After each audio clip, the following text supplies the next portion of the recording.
بسم اللہ الرحمن الرحیم اللہم صلی علی محمد وعلی آل محمد کما صلیت علی ابراہیم وعلی آل ابراہیم انک حمید مجید اللہم بارک علی محمد وعلی آل محمد کما بارکت علی ابراہیم وعلی آل ابراہیم انک حمید مجید۔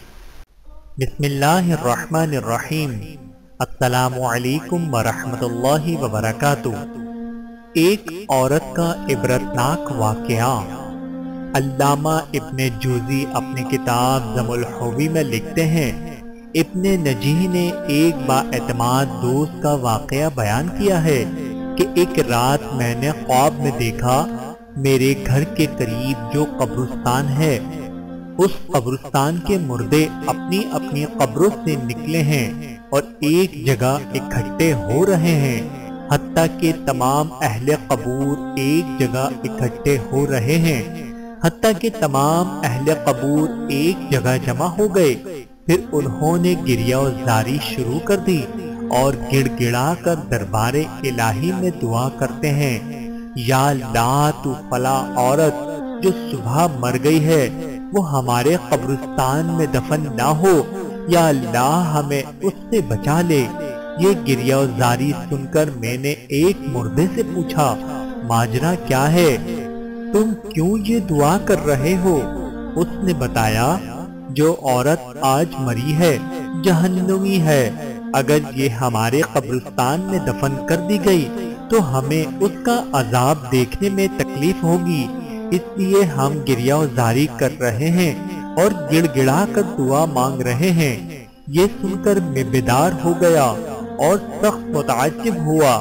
صبح ہوئی تو قبرستان کی طرف نکلا اور دیکھا کہ گورکن قبر کھودنے والے یعنی قبر کھود چکے ہیں۔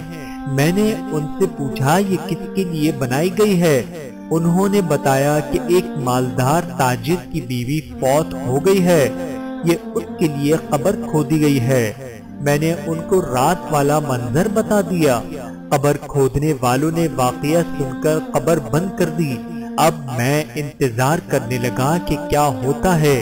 تھوڑی دیر گزری تو چند آدمی آئے اور گورکنوں سے پوچھا قبر تیار ہو گئی؟ انہوں نے جواباً کہا، یہاں قبر نہیں بن سکتی کیونکہ نیچے کیچڑ ہے۔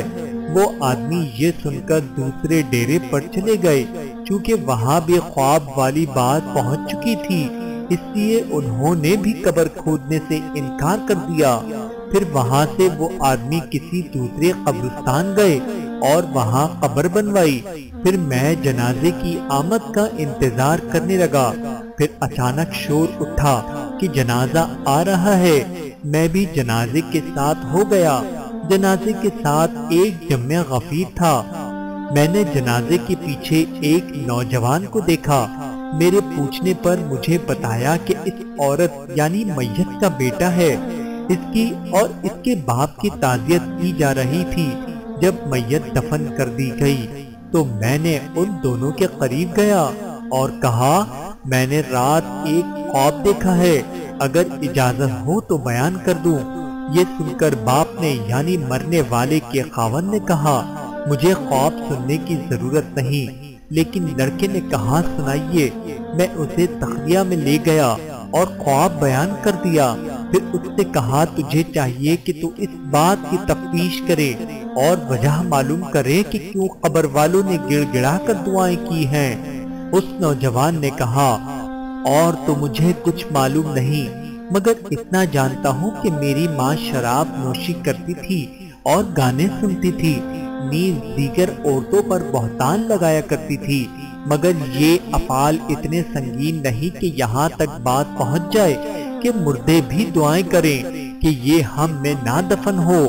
ہاں، ہمارے گھر ایک بوڑھی عورت ہے جس کی عمر 99 سال کی ہے، وہ میری ماں کی دایا اور خدمتگار تھی۔ اگر آپ چاہیں تو چلیں، چل کر اس سے پوچھیں، شاید وہ میری ماں کا کردار جانتی ہو۔ پھر ہم دونوں اس نوجوان کے گھر گئے۔ اس نوجوان نے مجھے ایک بالا خانے میں بٹھا دیا، وہاں معمر خاتون بیٹھی تھی۔ اس نوجوان نے بڑھیا کو میری طرف متوجہ کیا۔ میں نے خواب بیان کر کے پوچھا، اماں کیا تیرے پاس کچھ معلومات ہیں؟ یہ سن کر بڑھیا نے کہا میں اللہ سے دعا کرتی ہوں کہ وہ اسے بخش دے، وہ عورت بہت زیادہ بدکار تھی۔ اس پر نوجوان نے بڑھیا سے پوچھا کیا میری ماں شراب نوشی، گانا سننے اور عورتوں پر بہتان لگانے کے سوا گناہ کرتی تھی؟ بڑھیا نے کہا بیٹا اگر تو برا نہ مانے تو میں بتا دیتی ہوں، کیونکہ اس آدمی نے جو خواب بیان کیا ہے یہ تیری ماں کے گناہوں کے سامنے معمولی ہے۔ یہ سن کر نوجوان نے کہا میں چاہتا ہوں کہ تو ہمیں بتائے تاکہ ہم ایسے کردار سے بچ جائیں اور عبرت حاصل کریں۔ یہ سن کر بڑھیا رونے لگی۔ خدا تعالیٰ جانتا ہے کہ میں کئی سال سے توبہ کر چکی ہوں اور مجھے امید تھی کہ تیری ماں بھی توبہ کر لے گی، مگر اس نے توبہ نہیں کی۔ اب میں تمہیں 3 کارنامے تیری ماں کے سناتی ہوں۔ تو اس بڑھیا نے اس عورت کے لڑکے کو مخاطب کر کے کہا تیری ماں بہت بڑی بدکار تھی، ہر دن 1-2 نوجوان اس کے گھر آتے تھے جن سے وہ اپنی خواہش پوری کرتی تھی، اور تیرا باپ بازار میں کام کرتا تھا۔ پھر تو جب جوانی کو پہنچا تو نہایت وجیحہ نوجوان تھا۔ میں دیکھا کرتی تھی کہ تیری ماں تیری طرف شہوت کی نظر سے دیکھا کرتی تھی، حتیٰ کہ ایک دن تیری ماں نے مجھے کہہ دیا کہ میں اپنے بیٹے پر فرشتہ ہو گئی ہوں، لہذا کسی طریقے سے اس کو میری طرف راغب کرو۔ میں نے سن کر تیری ماں سے کہا بیٹی یہاں تک کیوں جاتی ہے؟ تیرے لیے اور بہت سارے نوجوان ہیں جن سے تو اپنی خواہش پوری کرا سکتی ہے، لہذا بیٹی تو اللہ تعالیٰ سے ڈر اور اس ارادے سے باز آ جا۔ تو تیری ماں کہتی تھی نہیں مجھے اس کے سوا صبر نہیں۔ تو میں نے تیری ماں سے پوچھا تو اس مقصد میں کیسے کامیاب ہو سکتی ہے حالانکہ تیرا بیٹا ابھی نوعمر ہے؟ تو خواہ مخواہ بدنام ہوگی، لہذا خدا کے لیے اس ارادے سے باز آ جا۔ تو تیری ماں نے مجھ سے کہا اماں تو میری مدد کرے تو میں کامیاب ہو سکتی ہوں۔ میں نے پوچھا کیا ہیلا کیا جائے؟ تو تیری ماں نے کہا فلاں گلی کے مکان میں ایک عرضی نویس ہے، وہ رقعے لکھ کر مردوں کو عورتوں سے ملاپ کراتا ہے اور اجرت لیتا ہے، تو اس کو کہہ کر وہ میرے بیٹے کو تحریر لکھے اور نام لیے بغیر کہے کہ 1-2 شیزہ تجھ سے عشق کی حد تک محبت کرتی ہے، وہ تجھ سے فلاں جگہ وقت ملاپ چاہتی ہے۔ اس بڑھیا عورت نے کہا کہ میں ایسا ہی کیا، اور جب تجھے میں نے وہ خط دیا تو تو بھی فرشتہ ہو گیا اور تو نے لکھ دیا کہ مجھے منظور ہے، فلاں وقت میں آ جاؤں گا۔ تو میں تیری ماں کو وہ خط لا کر دے دیا۔ تیری ماں نے جواب پڑھ کر کہا اماں تم میرے بیٹے سے کہو کہ فلاں وقت فلاں جگہ آ جائے، اور تو فلاں بالا خانے اچھی طرح تیار کر اور اس میں پھل اور خوشبو وغیرہ کا انتظام بھی کرا، اور تو میرے بیٹے کو یہ بھی کہے کہ جس عورت نے تجھے بلایا ہے وہ ابھی دوشیزہ ہے، وہ روشنی پسند نہیں کرتی بلکہ یہ کام اندھیرے میں بہتر ہے، تاکہ تمہارے والدین کو تم پر شک نہ گزرے۔ پھر میں تیرے پاس آئی تھی تو نے یہ بات مان لی، اور رات کا وقت مقرر ہوا۔ میں نے تیرا جواب تیری ماں کو پہنچایا تو اس نے بہترین کپڑے پہنے اور عمدہ خوشبو لگائی، اور وہ اس بالا خانے میں پہنچ گئی، اور پھر دادو عیش سحری تک جاری رہا۔ پھر تو وہیں سو گیا تو میں نے صبح کے وقت آ کر تجھے جگایا۔ پھر چند دنوں کے بعد تیری ماں نے مجھ سے کہا اماں میں اپنے بیٹے سے حاملہ ہو گئی ہوں، اب میں کیا کروں؟ تو میں نے کہا مجھے تو کچھ سمجھ نہیں آ رہی کہ تو کیا کرے، لیکن تیری ماں کسی ہیلے بہانے سے تجھ سے اپنی خواہش کرتی رہی۔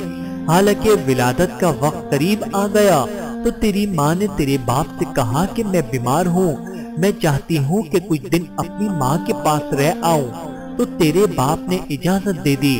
پھر میں اور تیری ماں تیری نانی کے گھر چلے گئے، وہاں ایک کمرے میں رہائش رکھ لی، اور جب ولادت کا وقت آیا تو میں ایک دائی کو بلا کر لائی تو تیری ماں کے ہاں ایک بچہ پیدا ہوا جو کہ تیری ماں نے مار دیا اور پھر ہم نے وہ بچہ دفن کر دیا۔